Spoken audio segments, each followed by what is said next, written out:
বেছে বেছে পাকিস্তানের মসজিদকে টার্গেট করে হামলা ভারতের। টার্গেট করে 4টি মসজিদ হামলা চালিয়ে 8টি পাকিস্তানিকে হত্যা করেছে ভারত।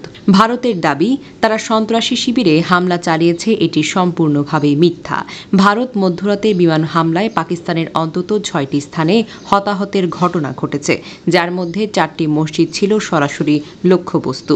এই হামলায় এখন পর্যন্ত অন্তত 8 জন পাকিস্তানি নিহত এবং আরও 35 জন আহত হয়েছেন।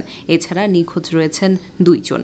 পাকিস্তানের রাষ্ট্রীয় সংবাদ মাধ্যম জানায়, সোমবার রাত 12টার কিছু পর ভারতের বিমান বাহিনী গোপনে পাকিস্তানের পাঞ্জাব, আজাদ কাশ্মীর এবং খাইবার পাখতুনখোয়া অঞ্চলের 6টি স্থানে হামলা চালায়, যার মধ্যে রয়েছে কোটলি, বাহাওয়ালপুর, মুরিদকে, বাঘ, মুজাফফরাবাদ এবং সিয়ালকোট। পাকিস্তানি সেনাবাহিনীর পক্ষ থেকে জানানো হয়, এই আগ্রাসনের জবাবে পাকিস্তানের 3টি ভারতীয় যুদ্ধ বিমান ভূপাতিত হয়েছে। সকালের এক সংবাদ মাধ্যমে ISPR এর মহাপরিচালক মেজর জেনারেল চৌধুরী বলেন, ভারতের পক্ষ থেকে 6টি স্থানে মোট 24টি বিস্ফোরণ ঘটানো হয়েছে। এতে 8 জন নিহত, 35 জন আহত এবং 2 জন নিখোঁজ হয়েছেন। যেসব মসজিদে হামলা চালানো হয়েছে, আহমেদপুর ইস্ট, বাওয়ালপুর পাঞ্জাব, মসজিদে সুবহান ও এর আশেপাশে হামলা চালায় ভারত। এতে 5 জন নিহত হন, যাদের মধ্যে একজন 3 বছর বয়সী শিশু। আহত হয়েছেন 31 জন, এর মধ্যে 25 জন পুরুষ, 6 জন নারী। মসজিদের পাশাপাশি 4টি বসতঘরও ধ্বংস হয়েছে। মুজাফফরাবাদ, আজাদ কাশ্মীর।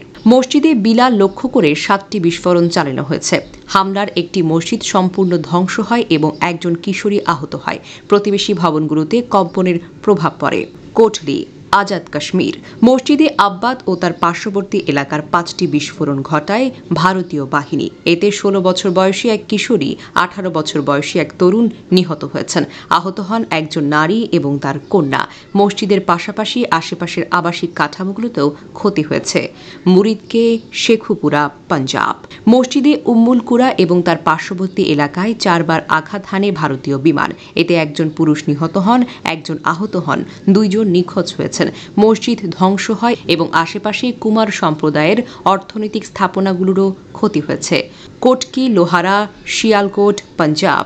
এখানে 2টি মিসাইল আঘাত হানে, একটি খোলা মাঠে পড়ে, আরেকটি লক্ষ্যভ্রষ্ট হয়ে বিস্ফোরিত হয়।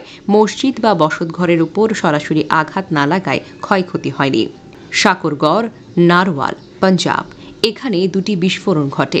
কোনো মসজিদ লক্ষ্যবস্তু না হলেও একটি স্থানীয় ডিসপেন্সারিতে সামান্য ক্ষতি হয়।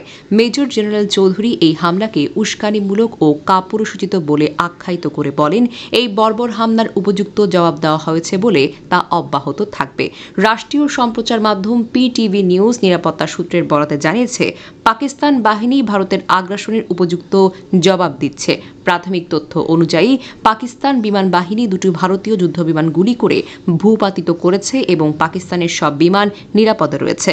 এদিকে পাকিস্তানের প্রধানমন্ত্রী এই পরিস্থিতি পর্যালোচনা করে সকাল 10টায় জাতীয় নিরাপত্তা কমিটির জরুরি বৈঠক আহ্বান করেছেন।